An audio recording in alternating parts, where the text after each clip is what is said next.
잠깐 기도하겠습니다. 자비로우신 주님, 한 주 동안 인생의 길을 걷다가 주님의 말씀의 표지판 앞에 우리 모두 섰습니다. 주님, 저희에게는 얽히고 설킨 감정을 풀 지혜와 능력이 부족합니다. 말씀의 빛으로 세상을 창조하신 주님,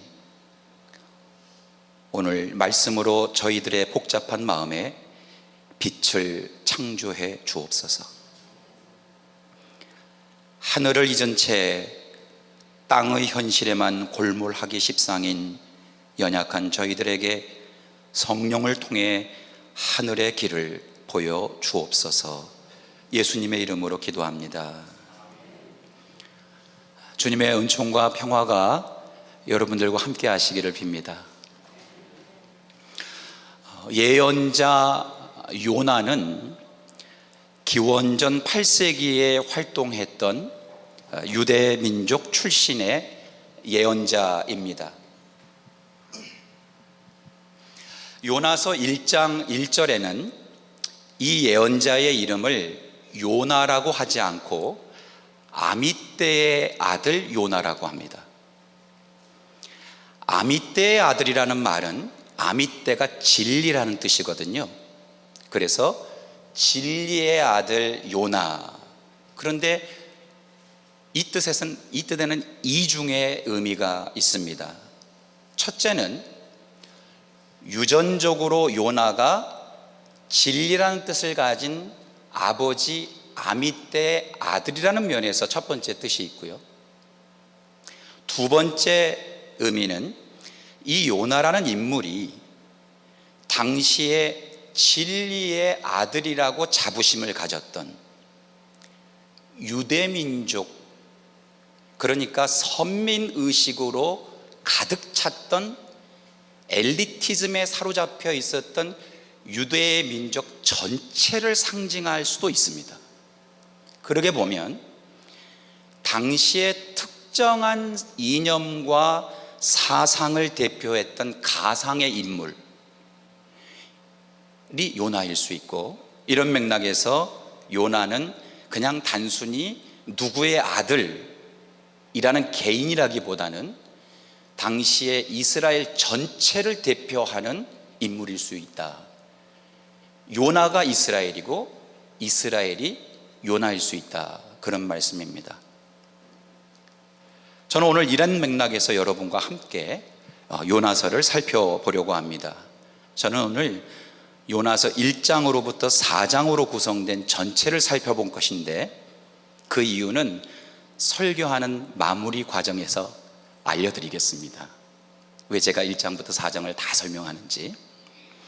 요나서 1장부터 이야기를 시작하면 진리의 아들 요나는 그가 믿고 있는 하나님으로부터 니느웨라는 큰 성읍으로 가서 회개의 복음을 전하라는 메시지를 받습니다.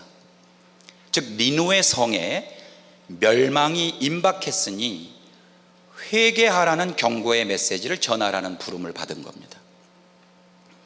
이 니느웨라는 큰 성읍은 이스라엘에게 있어서는 특별한 의미가 있는데요, 이 도시는 지금의 북부 이라크의 티그리스 강변에 있던 아시리아의 도시로서 기원전 8세기와 7세기를 거쳐 이스라엘을 빈번하게 그리고 무참히 침공하여 도시를 파괴하고 서민들의 곡식 창고를 무차별 약탈하였던 그 잔인한 침략 제국 중의 하나인 아시리아의 수도가 바로 니느웨입니다. 특히 기원전 721년에는 북왕국 이스라엘을 정복해서 역사상에 북이스라엘이라는 이름을 영원히 사라지게 만든 그 강대국 아시리아의 수도 니느웨입니다. 여러분, 그렇다면 아수르와 이스라엘의 관계는 어땠을까요? 도저히 화해할 수 없는 적대적 관계에 있었겠죠. 따라서 진리의 아들 요나, 아수르를 향한 유대인들의 적대적 감정을 노골적으로 드러내고 있는 이 진리의 아들 요나가 1장에서 하나님의 명령을 즉각 듣고 나서 즉각 거역하고, immediately라고 영어로 나와서 즉각적으로 거역하고, 동쪽의 니느웨로 가야 할 방향을 동쪽과는 전혀 반대 방향인 서쪽의 스페인을 향하여 배를 타기 위해 욥바로 내려갔다는 것은 이런 아시리아, 아수르에 대한 뿌리 깊은 갈등과 분노, 화해 불가능한 적대적 감정을 요나가 고스란히 표출하고 있는 것입니다. 예언자직의 본질은 본래 그를 부르신 하나님의 명령이라고 한다면 그것이 불길 속이라도 자신의 몸을 불살라 뛰어드는 것이 예언자로서의 사명이요, 임무요, 예언자직의 본질임에도 불구하고 진리의 아들, 예언자라는 호칭이 무색할 만큼 요나는 다른 일은 다 괜찮지만 적어도 니느웨 백성에게만큼은 회개의 복음을 전하러 절대로 니느웨로 갈 수 없다는 것이 요나의 판단이었습니다. 저는 이 요나서를 읽을 때마다 2007년에 나왔던 밀양이라는 영화가 계속해서 생각이 납니다. 이신의 역을 맡은 배우 전도연은 남편과 사별하고 33살의 나이로 남편의 고향인 밀양에서 외동 아들 준이와 새로운 삶을 시작하게 됩니다. 그러던 중에 학원 원장이 준이를 납치해서 준이가 결국 원장의 손에 희생을 당하게 되죠. 아들을 잃고 거의 폐인처럼 살게 된 이신의 씨는 주변의 권유로 교회를 다니기 시작하고 그리스도의 복음을 받아들이게 되었습니다. 그리고 교도소에 수감된 원장을 용서하려는 마음으로 수백 번도 마음을 고쳐먹다가 용기를 내서 교도소를 찾아갑니다. 교도소 안쪽에서 문을 열고 나오는 원장의 얼굴은 생각했던 것과는 달리 매우 편안한 얼굴이었습니다. 원장의 말인즉 자신이 교도소에 교회를 나가게 되었고 그곳에서 그리스도를 만나 자신이 저지른 모든 죄의 용서를 받았다는 고백, 그래서 이제 준이 엄마도 고통에서 벗어나 마음 편하게 살아가라는 내용이었습니다. 이 이야기를 듣는 순간 이신혜 씨가 정신이 나가버렸어요. 정신이 혼미해지고, 그리고 교도소로 뛰쳐나가자마자 이 영화의 한 장면입니다. 하늘을 향해서 삿대질을 하면서 이렇게 부르짖습니다. 내가 아직 용서하지 않았는데, 아직 내가 용서하지 않았는데 어떻게 하나님 당신이 용서할 수 있어요? 내가 해야 할 용서의 권리를 왜 당신이 박탈하는 겁니까? 나는 아직 마음의 준비가 안 되었는데도 여기까지 왔는데 어떻게 일방적으로 하나님 당신이 이렇게 할 수가 있어? 제가 배우만큼의 연기력은 없어서 잘 전달이 됐었는지 모르겠습니다만 그래서 좀 공감은 있지 않을까 싶습니다. 멸족을 당해도 시원치 않을 판인 그 니느웨 말입니다. 다 사라져버려도 속이 풀릴 것 같지 않는 이 요나의 감정, 이 요나의 심정, 이 요나의 분노, 이것이 제가 2007년에 보았던 밀양이라는 영화를 볼 때마다 공감이 돼요. 그런 마음이었겠구나. 요나의 이야기를 계속 이어가 보겠습니다. 이런 상황에서 요나서 1장과 2장에서는 요나가 스페인행 배를 타기는 했지만 그 배가 태풍을 만나게 됩니다. 태풍으로부터 배를 구하기 위해 선원들이 제비를 뽑자 요나가 걸렸습니다. 그들이 요나를 제물로 바다에 던지자 큰 물고기가 요나를 덥석 물었습니다. 그리고 삼켰죠. 그리고 그 큰 물고기는 요나를 3일 후에 어느 바닷가에 푹 하고 뱉어버립니다. 마치 인당수에 빠진 심청이 이야기 같기도 하고, 고기 뱃속에 들어간 피노키오 이야기 같기도 한 이 이야기는 태풍과 물고기 사건으로 인해서 더는 하나님의 명령을 회피할 수 없게 된 요나가 니느웨를 향해서 떠날 수밖에 없는 사건이 됩니다. 그리고 그곳에서 요나는 예언자로서의 임무를 수행하게 되죠. 그러나 요나의 마음은 물고기 뱃속에서 3일씩이나 지내고도 살아남은,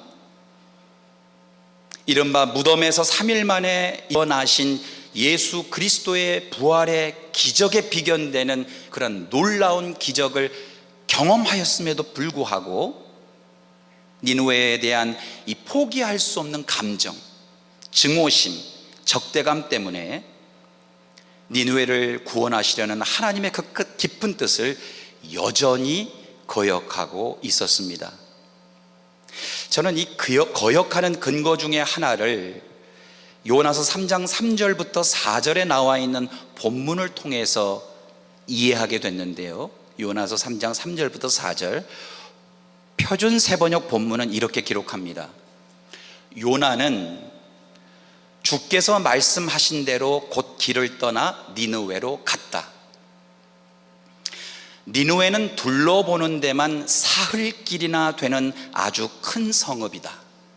요나는 그 성읍으로 가서 하룻길을 걸으며 큰 소리로 외쳤다. 40일만 지나면 니느웨가 무너진다. 여러분 혹시 눈치채셨습니까? 요나는 사흘길을 다녀야 하는 니느웨 선교의 길을 자신의 임의대로 며칠로 줄입니까? 하루로 줄여. 그냥 구경하는 데만 너 며칠 걸려요? 3일이 걸리는 길인데 자기 임의대로 하루로 줄입니다. 그리고 무슨 웅장한 웅변을 하는 것도 아닙니다. 단 4마디만 합니다. 한번 따라해 보시죠. 40일만 지나면 니느웨가 무너진다. 이렇게 단 몇 마디의 말만 던졌을 뿐 요나는 니느웨 사람들에게 더 이상의 자세한 설명도 정보도 열정적인 호소도 권면도 하지 않았던 것입니다. 40일만 지나면 니느웨가 무너진다는 이 메시지를 여러분 꼼꼼하게 읽어보면 이것은 회개를 권장하는 메시지가 아닙니다. 회개의 메시지는 그 다음에 문장이 있어야 되죠. 장로님, 뭐라고 있어야 될까요? 그러니 회개하시오라고 해야 될 거 아닙니까? 그런데 그냥 40일만 지나면 니느웨가 무너진다, 단지 무너진다는 멸망의 메시지만 보냈을 뿐 그 이상도 그 이하도 없었다는 것, 이것은 하나님이 요나에게 기대하셨던 메시지의 본질을 왜곡하고, 그렇죠? 자신의 감정대로 메시지를 말한 것입니다. 그런데 여러분, 놀라운 것은 이러한 인간 심리의 복잡하고 미묘하고 풀기 어려운 정말 난해한 이러한 이해관계의 갈등의 한복판에서 하나님의 전적인 은총의 역사, 하나님의 용서의 역사는 여전히 기적과 반전을 일으키고 있었다는 사실입니다. 반전은 이렇게 일어납니다. 저토록 거짓말과 강포와 노략질을 그치지 않고 포악하고 안명 높은 니느웨 백성들이 그 몇 마디 안 되는 40일이 지나면 니느웨가 무너진다는 이 단 몇 마디의 말을 쏜살처럼 빠르게 스쳐가는 이 단 몇 마디의 말을 민첩하게 알아듣고 높은 왕으로부터 아래의 평민에 이르기까지, 아니 왕으로부터 마국간의 짐승에 이르기까지 모두 참회하는 사건이 나게 된 것입니다. 이것이 요나서 3장 5절에서 9절 말씀입니다. 이처럼 너무 급작스러운 반전의 기적이죠. 이 놀라운 기적과 반전에 요나가 당황합니다. 그리고 그는 마음에 깊은 상처를 입게 됩니다. 오늘 우리가 읽은 요나서 4장 1절의 본문을 보면 오히려 요나는 이러한 니느웨의 회개를 기꺼이 받아들여서 용서하시려는 하나님의 그 사랑과 긍휼이 매우 못마땅하고 화가 나서 그것을 잘못된 일이라고 하나님을 꾸짖습니다. 요나의 이러한 하나님을 향한 저항 섞인 불평의 중심에는 분명 하나님의 본성, 즉 하나님의 무한한 자비와 무한한 사랑과 긍휼이 이해관계가 얽혀있는 우리의 이 복잡한 인간 사회에는 불합리한 것이라고 고개를 흔드는 매우 합리적인 사람들의 상식에 근거하는 것입니다. 하나님의 자비와 사랑과 긍휼은 본래 자식에 대하여 어머니가 갖는 무한한 연민의 정을 기반으로 한 모성애적 본성에 뿌리를 두고 있어서 히브리어는 하나님의 사랑을 라훔, 어머니의 자궁에 비유하고는 합니다. 자식에 대한 어머니의 사랑과 용서가 합리적이지 않고 논리적이지 않은 것처럼 회개하는 사람, 자신의 잘못을 뉘우치고 참회하는 용기를 가진 이들을 향하신 하나님의 용서 또한 합리적이거나 논리적이지 않는 것입니다. 하나님은 자신을 미워하는 죄는 자손에게도 책임을 물어 3, 4대까지 갚겠다고 하셨지만 신명기 5장 9절에서 10절에 자세하게 나와 있는 내용입니다. 하나님은 자신을 미워하는 죄는 자손에게도 책임을 물어 3, 4대까지 갚겠다고 하셨지만 자신을 존중하고 사랑하는 자에게는 그 은혜를 수천 대까지 내리겠다고 하셨습니다. 바로 이것이 하나님의 심판과 용서의 저울입니다. 그러나 진리의 아들이라고 자처했던 합리적인 요나가 걸고 넘어진 부분이 바로 이 점이었습니다. 즉 하나님의 심판과 하나님의 은혜 가운데 나타나는 이 불균형, 심판은 3, 4대까지만 내리는데 은총과 은혜는, 용서는 수천 대까지 이르게 한다고 하는 이 불균형이 도대체가 못마땅한 것이었습니다. 이러한 불합리와 불균형이 아수르와 유대민족 사이에 놓인 적대 관계라고 하는 구체적인 역사적 상황과 맞물리게 되면 피해를 당한 유대민족의 입장에서는 더더욱 곤란하다는 것이 요나의 확신이었던 것 같습니다. 요나의 격정적인 분노는 요나서 1장 12절에서 성남 파도에 던져서 자살 아닌 자살을 감행하고 나를 던져서 나를 희생시켜라. 요나서 4장 3절에서 이렇게 사느니 차라리 죽는 게 나으니 자기를 죽여달라고 하나님께 으름장을 놓으며 죽음까지도 불사하겠다는 요나의 반항도 바로 이런 인간의 상식에서 나온 것입니다. 용서받고 싶어하는 용기를 가진 사람들이 있습니다. 참회의 의지를 가진 이들이 있습니다. 이런 이들을 용서하시고 무한히 관용하시는 하나님, 애처롭고 불쌍한 것을 그냥 넘기시지 못하시는 하나님의 이 본성, 좀처럼 화를 내지 않으시고 노하기를 더디하시는 하나님, 곧 화를 푸시고 용서하시는 하나님, 하나님의 이러한 마음과 태도가 요나에게는 도대체 뭐 이런 하나님이 다 있어 하고 손가락질하고 싶었나 봅니다. 그때 하나님은 니느웨가 무너져 내리는 것을 보고 싶어서 성 바깥 동편에 앉아 있었던 요나에게, 여러분 영화의 한 장면처럼 생각해 보세요. 4장의 이야기인데 저 니느웨가 무너지나 무너지지 않나 그거를 보려고 그 동편에서 유심히 니느웨를 보고 있는 요나를 한번 생각해 보세요. 그런 요나에게 식물 한 포기로 잎사귀가 제법 큰 박넝쿨을 하나님이 만들어 주시고 그 잎사귀, 우산만큼 큰 잎사귀로 뜨거운 햇빛을 가리는 그늘을 제공해 주셨습니다. 박넝쿨로 인해 요나가 얼마나 만족스러웠는지요. 요나서 4장 6절에는 박넝쿨 때문에 요나는 기분이 무척 좋았다라고 표현되어 있습니다. 그런데 바로 다음날 동이틀 무렵에 하나님께서는 벌레를 통해 식물을 갉아먹게 하시고 결국 식물이 시들어버리니 결국 그늘도 없어지고 말았습니다. 그 되어진 일을 보고 요나는 정말 약이 바짝 오르고 화가 머리 끝까지 치솟았습니다. 더구나 그늘 없는 자리에 뜨거운 동풍은 불어오고 해가 위에서 아래로 요나를 직접 내리쬐니 요나는 도저히 버틸 수가 없었습니다. 이런 상황에서 요나에게 니느웨가 무슨 관심이 있었겠습니까? 니느웨에 대한 관심은 이미 이 상황에서 사라진 지 오래였고 박넝쿨로 인한 한순간의 편안함과 만족을 잃는 것이 니느웨 성 전체의 운명보다 더 안타깝게 느껴지는 순간, 그 식물 한 포기의 죽음에 대한 연민 때문에 화가 나서 죽을 지경인 요나는 하나님을 향해 분노를 또 터뜨렸습니다. 4장 8절 오늘 읽지는 않았습니다.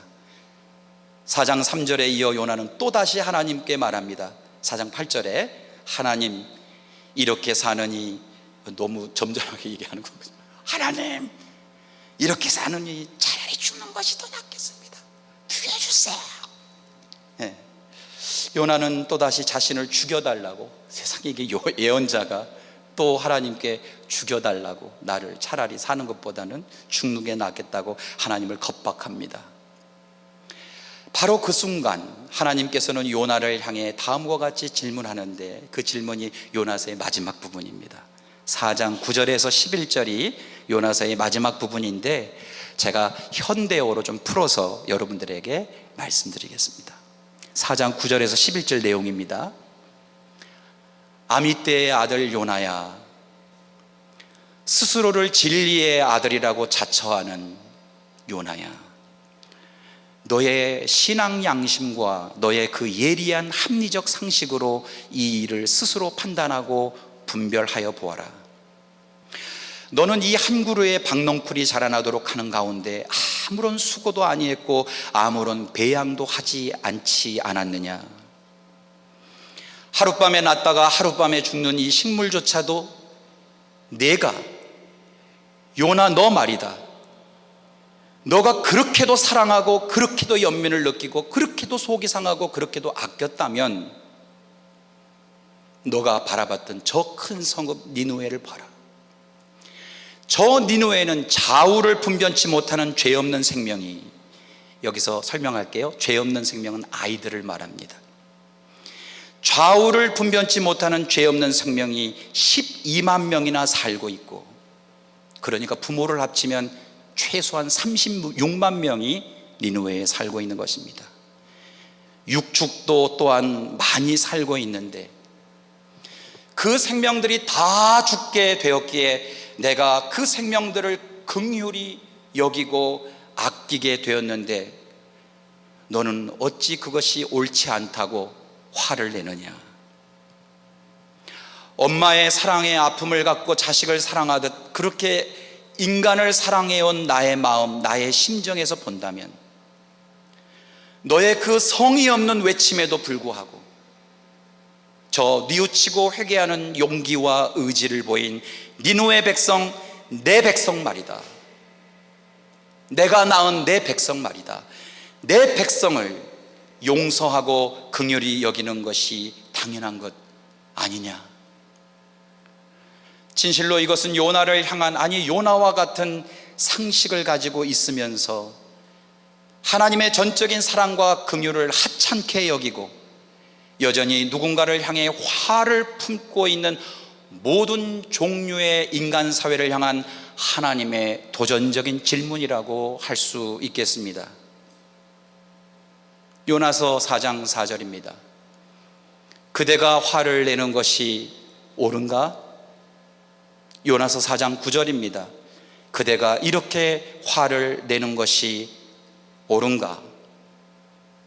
창세기에 하나님께서 아담에게 아담아 내가 어디 있느냐라고 하는 인간을 향한 무거운 질문을 던지신 것과 비견되는 또 하나의 질문이라고 할 수 있겠습니다. 여러분, 우리가 살면서 화를 내는 것이 옳은 일입니까? 오늘 하나님께서는 저와 여러분에게 요나의 이야기를 통해서 우리 인간의 합리적 상식에 근거한 그리고 복잡한 이해관계를 기반으로 한 조건적 사랑의 모순을 예리하게 깨우쳐 주고 있습니다. 오늘 요나서는 하나님의 마음이 지니는 모성애적이고 불합리한 것 같은 사랑이 give and take 식의 손익을 따지고 철저하게 이해관계 속에 얽혀있는 우리 인간의 합리적 사랑과는 전혀 다른 차원에 있다는 것을 증언하고 있는 것입니다. 여기서 왜 오늘 우리가 요나서 전체를 살펴볼 필요가 있었는지를 알려드리겠습니다. 궁금하세요?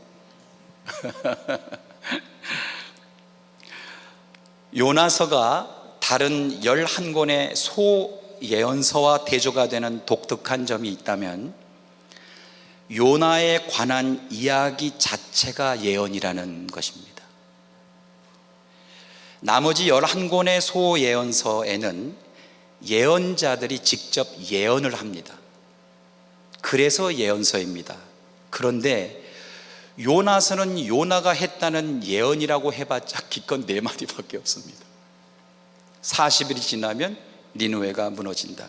이것이 예언일 수 없고 이건 왜곡된 메시지라고 이미 말씀드렸습니다. 오히려 1장에서 4장으로 이어지는 요나 이야기 전체가 하나님께서 저와 여러분에게 들려주고 싶은 예언이라는 매우 독특한 특징을 가지고 있습니다. 이런 이유 때문에 불가피하게 요나서 1장부터 4장까지 전체를 먼저 살펴본 것입니다. 요나의 전체 스토리 자체가 예언이라는 점에서 저는 여러분과 함께 우리의 삶과 신앙을 성찰할 수 있는 2가지 예언의 특징과 의미를 살펴보고 말씀을 마치려고 합니다. 첫째, 요나는 하나님의 뜻을 거역하고 정반대 길로 걸었습니다. 동으로 가야 할 길을 서쪽 끝으로 갔다는 것이 그것을 의미합니다. 요나의 이러한 행동에도 불구하고 하나님께서는 그에게 모든 것을 제공하셨습니다. 하나님의 뜻을 거역해 도망치는 요나에게 하나님은 배를 제공하여 주셨습니다. 되도록이면 하나님 눈에 띄지 않으려고 숨으려고 하나님의 얼굴을 피하여 내려간 곳이 배 밑층입니다. 거기에 내려가 숨다가 잠이 들었습니다. 야반 도주를 했으니 얼마나 피곤했겠습니까? 그 깊은 꿀맛 같은 잠을 잘 수 있도록 배 밑층에 쉼터를 마련해 주신 분도 하나님이셨습니다. 선원들에 의해 태풍이 몰아치는 바다 한가운데로 몸이 던져졌을 때 하나님께서는 큰 물고기를 제공하여 요나의 목숨을 살려 주었습니다. 요나는 계속 하나님의 뜻과 반대의 길로 가고 있지만 그 반대의 길에서도 계속해서 요나의 살 길을 열어주시고 제공하는 모습을 여러분 한번 생각해 보시기 바랍니다. 니느웨가 어떻게 처참하게 파멸될지를 보고 싶은 인색한, 얼마나 그 마음이 나빠요. 그런 아주 차가운 마음으로 저 안에 있는 생명들이 다 어떻게 됐으면 하는 마음으로 갖고 있는 그 요나, 그 요나에게 박넝쿨을 제공하신 분도 이젠 여러분이 얘기해 보세요. 누구셨죠? 하나님이셨어요. 그러므로 요나야말로 하나님의 입장에서 볼 때는 진리의 아들이고 신앙인이고 하나님의 자녀고 그렇게 자처하면서도 모든 공급이 어디서부터 오는지조차 보지 못하고 있었던 사람이었습니다. 예언자로서의 직분을 망각하고 하나님의 뜻을 거역하여 전혀 반대의 길을 향해 가고 있음에도 불구하고 자신을 향해 한 번도 화내지 않으셨던 하나님, 노하기를 더디하시는 하나님의 은혜, 하나님의 자비하신 하나님의 크신 인애를 깨닫지 못했던 당사자는 니느웨가 아니라 바로 요나였습니다. 자신을 향하여 오래 참으시는 하나님의 마음을 헤아리지 못했던, 다시 말해서 진실로 회개하고 참여해야 할 대상이 바로 요나 자신이었던 것입니다. 회개의 복음을 들어야 할 대상은 요나서는 반전이 많죠. 놀랍게도 바로 진리의 아들이라 자처했던 요나 자신이었던 것입니다. 둘째, 이런 의미에서 요나는 하나님의 입장에서 봤을 때는 자신도 니느웨가 될 수 있다는 사실을 간과하였습니다. 자기 바깥의 니느웨는 보았지만 자기 안의 니느웨는 보지 못했던 것입니다. 자신도 하나님의 긍휼과 은혜가 필요한 사람이고 용서가 필요한 니느웨일 수 있다는 사실을 깨닫지 못했던 것입니다. 하나님의 마음을 헤아리지 못했던 그의 이야기, 요나서 마지막 장에서 어떻게 매듭되고 있을까요? 요나는 어디 있습니까? 요나는 어떻게 끝납니까? 잘 먹고 잘 살다가 행복하게 끝나나요? 여러분, 4장을 제가 소개해드렸던 뒷부분에 요나는 어떻게 됐을까 한번 질문을 가지고 보시기 바랍니다. 마치 시편 1편이 표현하는 것처럼 바람에 나는 겨와 같이 그의 삶의 이야기는 언급되지 않고 끝납니다. 그는 정말 하나님의 질문, 요나야 내가 화를 내는 것이 옳으냐? 한 번 더 물으시죠. 요나야 내가 그렇게 화를 내는 것이 옳으냐에 아무것도 제대로 대답하지 못하고 그 하나님의 질문에 단 한마디도 요나는 대답하지 못하고 역사의 무대에서 홀연히 사라지고 말았습니다. 이제 요나서의 예언을 말씀드립니다. 하나님의 관점에서 자신도 철없는 니느웨가 될 수 있음을 보지 못했던 요나, 자기 밖의 니느웨는 보았지 자기 안에 자기 속의 니느웨는 보지 못하며 살았던 요나, 그는 영원히 역사의 무대에서 쓸쓸하게 퇴장, 아니 아침 안개처럼 사라져버리고 만다는 경고와 회개를 촉구하는 메시지가 바로 요나서의 예언입니다. 여러분, 우리 앞에는, 우리의 삶에는 늘 니느웨와 같은 불편한 이해관계로 얽혀있는 각양각색의 성읍들이 있습니다. 조국의 시간으로는 내일 78주년 광복절을 맞이하는 상황에서 위안부, 독도, 후쿠시마 오염수 문제로 여전히 얽혀있는 일본과의 관계가 저들의 참여하는 용기와 의지가 없는 상태로 계속 정체되어 있습니다. 여러분의 니느웨는 어디에 있습니까? 제 니느웨는 어디 있을까요? 혹시 내 바깥의 니느웨, 내 안의 니느웨를 용서하지 못하고 화를 내고 살고 있지는 않을까요? 누군가 참여하는 의지를 보이고 용서를 바라는 태도를 취할 때 우리가 그를 기꺼이 용서할 수 있는 용기는 우리 자신도 용서받은 사람이라는 것을 기억하는 것입니다. 또한 우리도 여전히 용서를 필요로 하는 니느웨 같은 존재라는 깨달음과 겸손을 가지는 것입니다. 주님께서는 저와 여러분이 오늘의 요나처럼 하나님께서 보내신 벌 한 마리만으로도 순식간에 쓰러져 버릴 박넝쿨에 불과한 것을 인생의 가장 소중한 것처럼 연연해 하면서 주님의 궁극적인 질문에는 대답도 못하는, 바람에 나는 겨와 같이 역사의 무대에서 쓸쓸히 퇴장하지 않기를 바라십니다. 인간의 용서는 우리에게 해를 가한 가해자들을 향한 관대함의 행위가 아니라 우리를 이미 용서하셨고 지금도 용서하고 계시고 앞으로도 우리를 용서해 주실 자비하신 하나님을 향한 감사의 행위이고 찬양의 응답인 것입니다.